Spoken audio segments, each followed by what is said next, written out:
পরবর্তী মুরগি কে আছেন? Slip of tongue. পরবর্তী পেশেন্ট কে আছেন? চলে আসেন। এই যে ডাক্তার সাহেব, আইয়া পড়ছি। আচ্ছা, আপনার সমস্যা কি? ডাক্তার সাহেব, আমার প্রস্রাবে খুবই দুর্গন্ধ, একদম কুত্তার মতো। এই নেন শিশি, বোঝাই করে আনবেন হিসি, কাল টেস্ট করব। তো আপনি নিজেই টেস্ট করবেন নাকি আপনার সহকারী? না না, আমি নিজেই টেস্ট করব। পরের দিন।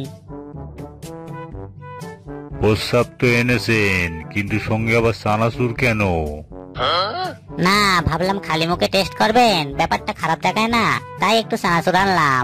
চানাচুরের সাথে টেস্ট করে দেখেন, মজা পাইবেন।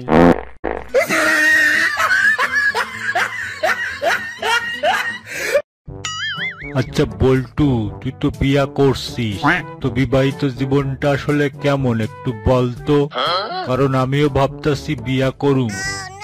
তাইলে শোন, তোর মোবাইলে যতগুলা গান আছে একটা গান বাদ দিয়া সবগুলা ডিলিট কইরা ফেল, তারপর একটা গানই প্রত্যেকদিন শুনতে থাক, তাইলেই বুঝা যাবি বিবাহিত জীবনটা আসলে কেমন।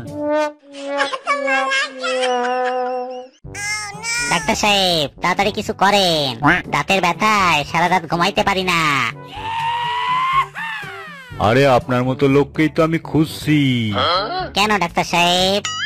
আসলে আমার বাড়িতে তো একজন নাইট গার্ড দরকার, তাই।